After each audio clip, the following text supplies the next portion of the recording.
ભક્તો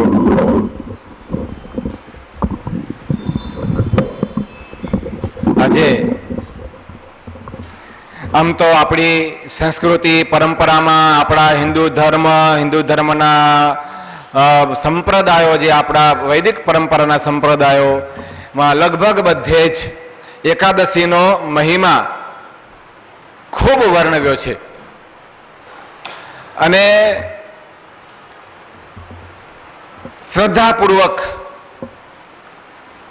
ઘણા બધા માતાજીના ઉપાસક હોય, મહાદેવજીના ઉપાસક હોય, ભગવાન રામજીના ઉપાસક હોય, ભગવાન કૃષ્ણ પ્રભુના ઉપાસક હોય, આપણા સ્વામિનારાયણ ભગવાનના ઉપાસક હોય, કોઈ પણ સંપ્રદાય લગભગ તમે જુઓ તો એકાદશીનું વ્રત તો કરતા જ હોય છે. અને એકાદશી જે 24 એકાદશી અને અધિક માસ આવે જે 3 વર્ષે એની એકાદશી, હવે એ પ્રત્યેક એકાદશીની પાછી જે કથા છે જે પુરાણોમાં લખાયેલી છે એ કથાઓ આપણે તે બધા કેટલા પુરાણો બધા આપણે અલગ પુરાણો ફેરવા જઈએ કે વાંચવા જઈએ તો એ એકાદશીના મહાત્મ્યની કથાઓ પુરાણોમાં લખાયેલી છે. એની એક સરસ મજાની બુક્સ જે આપણા મંદિરમાંથી પ્રકાશિત થયેલી અને જેની લગભગ 70,000 કોપી અત્યાર સુધી વેચાય છે. અને એ બુક વાંચ્યા પછી કેટલા બધા લોકો જે એકાદશી ન કરતા હોય એવા લોકો કરતા થયા છે. કેમ? એ બુકમાં મહિમા વર્ણવ્યા પ્રમાણે કેટલાક લોકોને એના ફાયદા પણ થયા હશે. અથવા શ્રદ્ધા છે, શ્રદ્ધા શું ન કરે એમ. આવો એકાદશીનો મહિમા જે પુરાણોમાં સર્વત્ર આલેખાયેલો છે, મહાભારત હોય, રામાયણ હોય, ભાગવત હોય, નંદ બાબાએ પણ એકાદશી કરી, ઉપવાસ કર્યો, વહેલા ઉઠી ગયા બીજા દાડે અને વરુણના દૂધ પકડી ગયા. કહેવાની વાત છે એકાદશી વ્રત ઉપવાસની કથા આ રીતે પરંપરામાં એનો ખૂબ મહિમા વર્ણવાયો છે. હવે આજે આપણે એમાં બહુ ડિટેલમાં નથી જતા. સ્વામિનારાયણ ભગવાને પણ એકાદશીનું વ્રત આદર થકી પ્રેમથી શ્રદ્ધાથી કરવું. એકાદશી નામ સર્વાસમ કર્તવ્યમ વ્રત માદરાત. એકાદશીનું વ્રત આદરથી કરવું. હવે એ કેવી રીતે કરવું? શિક્ષાપત્રીમાં તો આજ્ઞા કરી, પણ પછી પાછું મહારાજે વચનામૃતમાં, સત્સંગી જીવનમાં એનો બહુ વિસ્તૃત રીતે વાત સમજાવી. એમાં વચનામૃતમાં તો મહારાજે પાછું ખાસ લખ્યું કે ઢોર લાંઘણ કરવી નહીં. ઢોર લાંઘણ વિશે ઘણા પ્રશ્નો પૂછાઈ ગયા છે કે ઢોર લાંઘણ એટલે શું? એનો ઢોર લાંઘણ એટલે શબ્દ થયો, એટલે તો એનો અર્થ તો તમે પૂછો કોઈ છોકરાને, કોઈને ખબર નહીં હોય ઢોર લાંઘણ એટલે શું. તો એકાદશીના દિવસે ઢોર લાંઘણ કરવું નહીં. ઢોર લાંઘણ કોને કહેવાય? પછી એનો અર્થ તો આપણા ગુરુજીએ સમજાવ્યો કે જેમ ઘણું બધું ખાવાનું પડ્યું હોય અને તમે પશુને બાંધી રાખ્યું હોય, ખેંચાખેંચ કરે પશુ થાય, બાંધેલું છે એટલે ખવાય નહીં. આને કહેવાય ઢોર લાંઘણ. આપણે એમ થાય કે હાય હારી આવી પાછી 15 દાડા થાય ને પાછી એકાદશી આવે એટલે થાય કે આવી. અને પછી એકાદશીના ઘરમાં કાંઈ પડ્યું હોય બીજું ત્રીજું વગેરે વગેરે હોય એટલે એ તો કશું ખવાય નહીં. અને મનમાં પપડ્યા કરે, એકાદશી આવી, હારો મોરિયો વાયુ કરે છે ને હારા બટાકા ઘેસ કરે છે ને આ કાતરી અનુકૂળ આવતી નથી ને શું થાય? હવે આ એકાદશી હવે ના કરીએ તો કે એકાદશી કરતા નથી ને ઘરવાળા બોલે ને હવે તો બદલાઈ ગયું છે. હવે તો ઘરવાળા બોલે નહીં તો ઉપરથી ઘરવાળાને કેવું પડે એકાદશી કરો ભલા માણસ. પતિદેવ કરતા હોય, ઘરવાળા કરતા ન હોય. હવે એવા જમાના શરૂ થયા હો ભાઈ. એટલે હવે બદલાય છે, ઘણું બધું પરિવર્તન આવે છે. એટલે સાવચેત રહેજો, સાવધાન રહેજો. તો આવી રીતે જે કહેવાય કે એકાદશી કરી એને ઢોર લાગણ કહેવાય. મહારાજ કહે છે એકાદશીનું વ્રત સાચું કોને કહેવાય? 11 ઇન્દ્રિયોને સંયમમાં રાખીએ. આ એક ટ્રેનિંગ છે, આ તાલીમ છે. આપણે આપણા વિચારો, આપણી ઇન્દ્રિયોને, આપણા જે શું કહેવાય શોખોને જે સંયમમાં નહીં રાખીએ ને તો મરીને ભૂત થઈશું. આપણે બધા, ખોટી વાત નહીં. તો હા, જે અંદર જે આપણી જે વાસનાઓ છે, જે જન્મ જન્મની જીવની અંદર ભરી છે, એને આપણે કંટ્રોલમાં રાખતા નહીં શીખીએ તો મરીનભૂત થવાનું. કંટ્રોલમાં રાખવા માટે એકાદશી આવી કે 15 દિવસે એક વખત તમારી બધા પ્રકારના શોખ છે, ખાવાના હોય, ટીવી જોવાના હોય, સિરિયલો જોવાના હોય, હરવા ફરવાના હોય, બાગ બગીચામાં રખડવાના હોય, મન ફાવે વર્તવાના હોય, બધા શોખ છે એ બધા શોખને બંધ કરી દેવાના. શક્ય હોય, ચાલે એમ હોય તો નોકરી ધંધે નહીં જવાનું, પણ ચાલો એની પર આપણે બહુ આગ્રહ નથી કરતા, પણ બધા શોખ તો બંધ કરી દેવા પડે. આવી રીતે એકાદશીનું ઘણા હરિભક્તો એવા હોય છે, બહુ વર્ષો પહેલાની વાત છે, હરિભગત છે, બહુ સારા ઊંચા હોદ્દા પર હતા, પણ એકાદશી એટલે એના રૂમમાં બેસી જાય અને કોઈની સાથે વાતચીત કરવાની નહીં. ફક્ત ને ફક્ત કોઈ સાધુ સંત આવે એને મળવા જાય, કારણ કે રાજકારણમાં હતા, ઊંચા હોદ્દા ઉપર, તો એને મળવાનું, વાત કરવાની, બાકી કોઈની સાથે વાત નહીં કરવાની. આજે ઘણા હરિભક્તો અમારા મોતી કાકા છે, તમે જુઓ તો એકાદશીના મૌન, આખો દિવસ કઈ બોલવાનું નહીં. આ કેમ થાય તમે વિચાર કરો. એક અક્ષર બોલવાનો નહીં, મૌન રાખીને રહેવાનું. આપણે તો 5 મિનિટ મૌન રાખવાનું તો મરી જવાય, બોલ્યા વગર રહેવાય નહીં. ઘણાનો સ્વભાવ બોલ્યા વગર ના રહેવાય, ખાધા વગર રહેવાય, બોલ્યા વગર રહેવાય નહીં. કઠણ કામ છે આ બધું. જો કે ઘણા કરતા હશે, આપણે જેને જાણતા હોઈએ એની વાત કરીએ. હવે આવીએ નિર્જળા એકાદશી ઉપર, આજની એકાદશીના માતમ ઉપર આવીએ. આ રીતે પ્રત્યેક એકાદશીનો મહિમા છે. ભૂદેવ ક્યાં ગયા? આમ આવો, એટલે ત્યાં વાંધો નહીં, ત્યાં બેસો તો. હા, વચ્ચે એક વાત કરી દઉં કે નિર્જળા વ્રતનો જે મહામાતમ ઘણું છે, છેલ્લે કહેવાનું પહેલા કહી દઉં છું. આજે સવારથી ભગવાનને પ્રાર્થના સાથે નિર્જળા વ્રતનો સંકલ્પ કરીને આપણે વ્રત કરવાનું હોય, અને બીજા દિવસે સવારે સૂર્યોદય સુધી એ વ્રત રાખવાનું હોય, અને પરિપૂર્ણ 100% નિર્જળા વ્રત કર્યું કહેવાય. હવે એમાં શાસ્ત્રોમાં કંઈક છૂટ આપી છે, એવી રીતની આપી હોય કે ન આપી હોય એવા આપણે એને પર પડવું નથી. શાસ્ત્રો કોના લખેલા છે? ઋષિ મહાત્માઓના. આપણા ગુરુ ઋષિ મહાત્માથી ઓછા નથી. આપણા ગુરુએ વર્ષો પહેલાથી એક સંકલ્પ કર્યો છે, જે આપણા મંદિરમાં અહીંયા ચાલે છે, બીજા મને ખબર નથી, કે આખો દિવસ નિર્જળા વ્રત કર્યું હોય અને પછી ના રહેવાતું હોય, અતિશય તૃષા લાગી હોય, અને પછી પરાણે હમણાં વાત સાંભળી એમ કરવાનું થાય, એવું નહીં કરવાનું. તો આખો દિવસ વ્રત કર્યું હોય, પછી સંધ્યા આરતી પછી, જો કે શાસ્ત્રોમાં બી લખાયેલું છે, તો સંધ્યા આરતી પછી ભગવાનને ધરાવીને ભગવાનના પ્રસાદીનું જળ, ફક્ત એ પ્રસાદીના જળનું પાન કરી લે તો એને નિર્જળા વ્રતનું એને ફળ મળે છે. ભલે ઓછું વધુ એમાં આપણે કઈ ચિંતા નહીં કરવાની, પણ એને ફળ મળે. એટલે આપણે ભગવાનને ખાસ પ્રાર્થના કરી, ભૂદેવ જળ ધરાઈ દો અને સરસ ઠંડા જળની વ્યવસ્થા કરો. હમણાં કથા પૂરી થાય એટલે જે હરિભક્તોને અત્યારે વ્રત પૂરું કરવું હોય તો એના પર પ્રસાદીનું જળ આપી અને આપણે એ વ્રત પૂરું કરે છે. એ પછી ઘેરે જઈને બધા ફરાળ કરવા માંડી નહીં પડવાનું.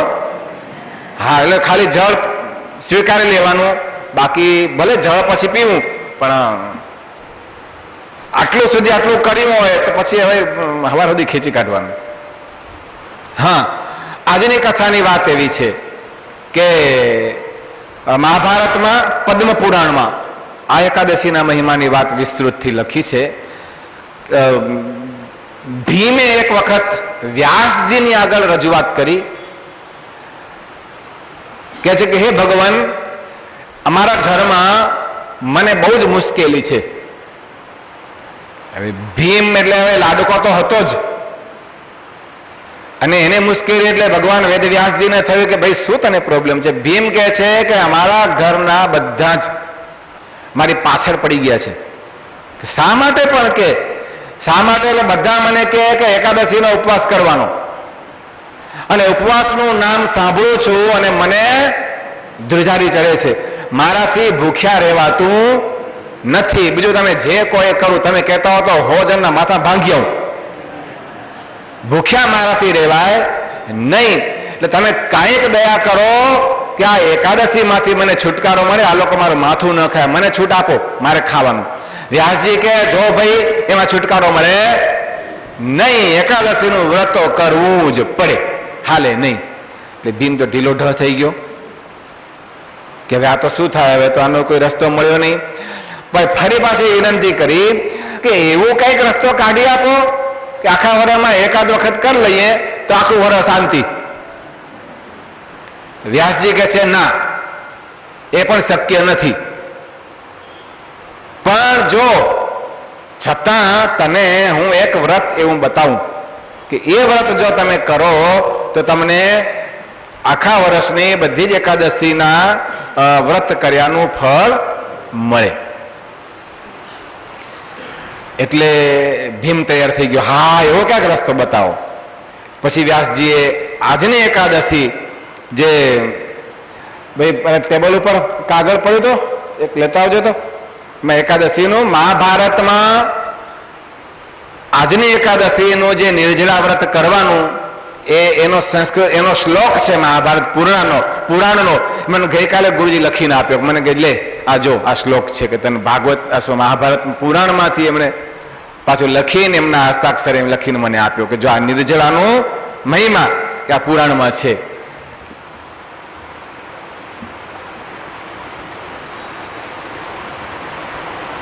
આ જુઓ, આ કાલે શ્લોક લખી આપ્યો. મેં કીધું તમે આવો ક્યાં લખી આપ્યો શ્લોક? કઈક એવું લખી આપ્યું હતું કે નિર્જળા એટલે કે ખાલી પાણી નહીં પીવાનું, બાકી બધું ખાવાનું. આવો શ્લોક લખી આપ્યો તો સારું હતું. પણ ગુરુજી કે જો વૃષસ્થે મિથુનસ્થે શુક્લે એકાદશી ભવેત જ્યેષ્ઠે માસી પ્રયત્નેન સો પોષ્યા જલવર્જિતા. મહાભારત અનુશાસન પર્વ. આટલું નોંધ કરી મને કાગળિયું આપ્યું કે ભાઈ જલવર્જિતા.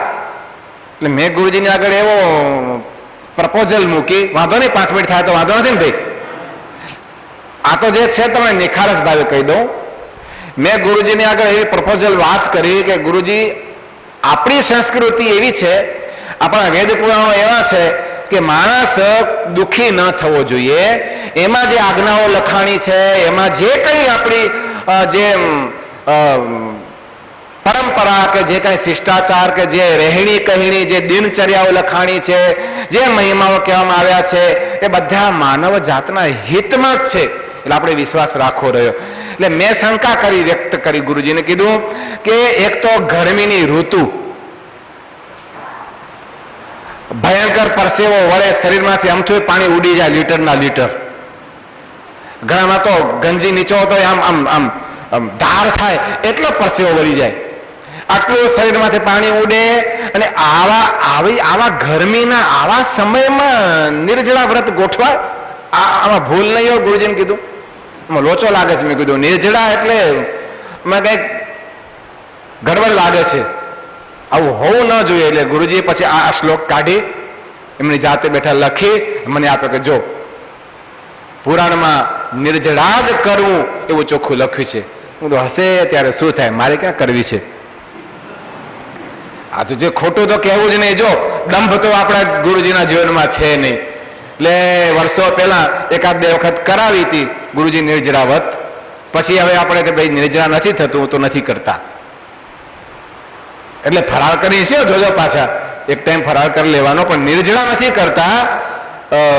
ઘણા વર્ષોથી મૂકી દીધું.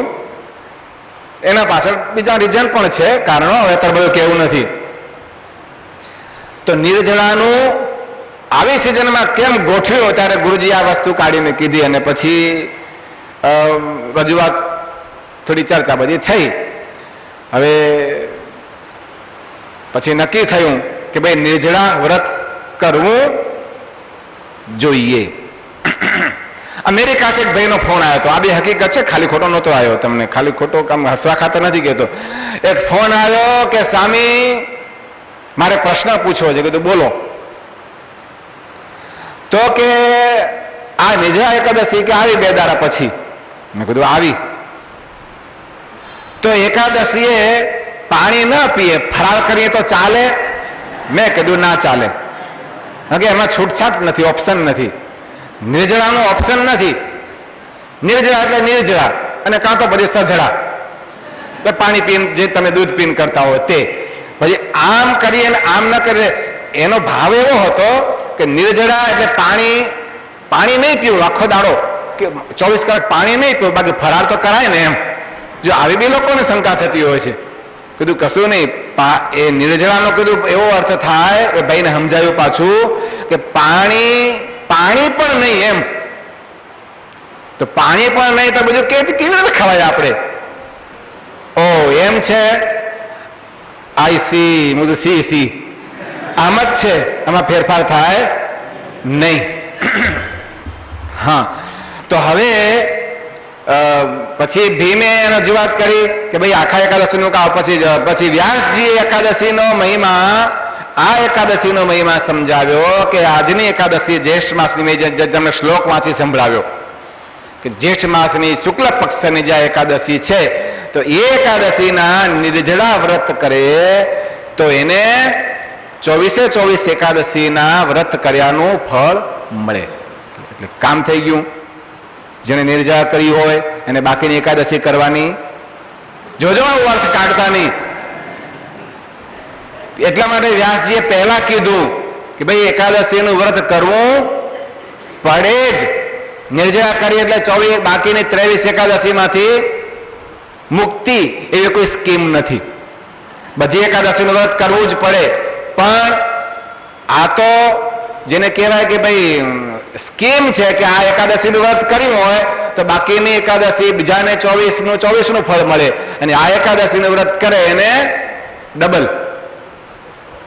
24 દુ 48, એને 48 ભલે. આટલી સ્કીમ છે, એકની સાથે 23 ફ્રી. પણ કરવું તો પડે જ, આવી છૂટ તો નથી જ. અને પછી એનો વ્રતનો મહિમા સમજાયો, કેવી રીતે વ્રત કરવું વગેરે વગેરે. વ્રત કર્યા પછી જેને વ્રત કર્યું હોય એને જે જળનું દાન કરવું, જળ, પછી જે વસ્ત્ર છે જળ ગાળવાનું, પંખો છે કે વગેરે બધું જે એનું વ્રત મહિમા છે બધો સમજાવ્યો. અને પછી વ્યાસજી ગયા છે. હવે વાત રહી કે હવે ભીમ જે એકાદશી આવી એટલે નક્કી કર્યું કે આજની એકાદશી બધાએ કરવી. હવે થોડીક જે દંતકથા છે કે ભીમ તો તૈયાર થયો નહીં, ના મને તો ખાવા જોઈએ. એટલે પછી કુંતાજી સમજાવે કે જા નદીએ નાહી આવ. ને પછી એ નાવા ગયો, નદી પડ્યો ને પાણી ભાઈ ભગવાનના ભાઈ કૈલાસમાં પાણી ગયું, પાર્વતી કે પાણી આવ્યું છે ને કંઈક કરો ને તપાસ કરી. તો ભીમ આડો પડેલો પુલ બંધાઈ ગયેલો. પછી ભોળાનાથે વાઘનું રૂપ લીધું, પાર્વતીજી ગાયનું રૂપ લીધું. પછી પાછળ પડ્યા અને પછી ગાયની પાછળ વાઘ પડ્યો અને બચાવવા માટે ભીમ ગયો, ઊભો થયો. એટલે પેલું પાણીનો પ્રોબ્લેમ સોલ્વ થઈ ગયો.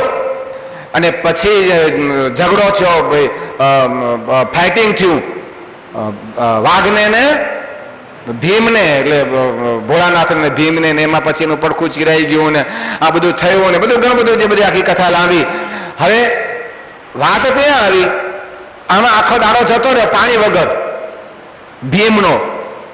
આ બધું થયું ને એટલે જીવમાં દયા તો હોય ને, એટલે આખો દાડો પાણી વગર જતો રહ્યો. પછી ઘરે ખાવ ખાવ કરતો આવ્યો અને પછી બધા એને વાતે ચડાયો ને એમાં કરતા કરતા ઊંઘાડી દીધો.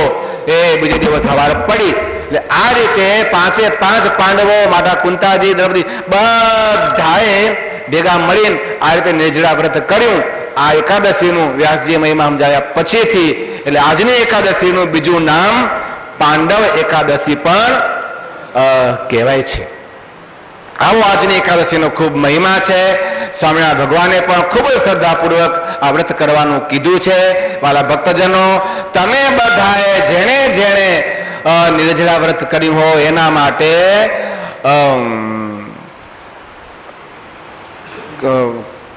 મૃદુની કુસુમાદપી સાધુ પુરુષોના કોમળ હૃદય. એટલે ગુરુજી કે મને ખાસ હરિભક્તોને ધન્યવાદ આપજો, ભગવાનને પ્રાર્થના કરજો કે આવી ગરમીમાં હું જે હરિભક્તો નિર્જળા વ્રત કર્યું હોય તો સ્વામિનારાયણ ભગવાન પરમાત્મા એની પર ખૂબ ખૂબ રાજી થાય અને એના ભાઈ શુભ સારા સંકલ્પ ભગવાન પરિપૂર્ણ કરે અને મહારાજ ખૂબ ખૂબ વિશેષ રાજી થાય એવું કે ખાસ કહેજો કે એમને બહુ મનમાં દયા ભાવના આવી ગઈ. મને કે ભક્તોને ખૂબ ધન્યવાદ આપજો કે આવી ગરમીમાં તમે આવું વ્રત કર્યું, નિર્જળા વ્રત કર્યું. અને સાથે સાથે એ પણ કહ્યું કે ધન્ય છે શ્રદ્ધાને ધન્ય છે. સવારથી એટલે 6:15 દ્વાર ખોલે ભગવાનના, ત્યારથી તમે જુઓ તો આ પુરાણોમાં તો મહિમા વર્ણવ્યો છે. પણ આજે આપણે એ આ મુમુક્ષુ અને શ્રદ્ધાળુના હૃદયમાં આજે આપણે સાક્ષાત આજે પ્રત્યક્ષ દેખીએ છીએ અને અનુભવીએ છીએ. જે સવારથી તમે જુઓ તો અખંડ આપણા એક મંદિરમાં નહીં, આવા તો આપણા તમામ મંદિરોમાં તમે જુઓ તો સવારથી અખંડ ભગવાનની આગળ આ જળપાત્ર છે, મટુકીઓ અને જે કંઈ વસ્ત્ર અને ફળ ને વગેરે વગેરે તમે જુઓ તો હરિભક્તોએ કેટલા પ્રેમથી ને કેવી એના હૃદયમાં શ્રદ્ધા હશે તેવા શ્રદ્ધાથી આજે દાન પુણ્ય કર્યું છે. તો એના માટે પણ આપણા ગુરુજીએ ભગવાનને પ્રાર્થના કરી, ખૂબ ખૂબ ધન્યવાદ પાઠવ્યા કે જેણે આ મટુકીના દાન કર્યા હોય ભગવાન એને સ્વીકારે, એ 12 માસ હૈયામાં ટાઢક રાખે અને સર્વે રીતે એ સર્વે હરિભક્તો ખૂબ સુખી થાય. ભગવાન એની શ્રદ્ધાનું સમર્પણ પરમાત્મા પોતે સ્વીકારે, ખૂબ ખૂબ રાજી થાય. આવી ભગવાનને ખૂબ હૃદયથી ભાવપૂર્વક આપણે ગુરુજીએ પ્રાર્થના કરી છે. તો વાલા ભક્તજનો, જાજુ નહીં કહેતા, અહીંયા આપણે એકાદશી મહાત્મ્ય એની કથા પરિપૂર્ણ કરીએ છીએ. શ્રદ્ધાથી આ કથા સાંભળે કે કહે એની ઉપર પણ ભગવાન ખૂબ રાજી થશે એવા વ્યાસજીના આશીર્વાદ છે. તો આપણે સંક્ષિપ્તમાં આજની આ કથા એનું આપણે શ્રવણ કર્યું છે, સંકીર્તન કર્યું છે ખૂબ પ્રેમથી. હવે આવતી એકાદશી પાછી આપણે નિયમ રાખ્યું છે વિશેષ ભજનનું, તો કોઈ ભૂલતા નહીં, ખટકો રાખજો અને એમાં ગુલ્લી ચાલે નહીં. બહુ આપણે રાખેલી ટેક છે એટલે ખટકો રાખીને એને નિભાવજો.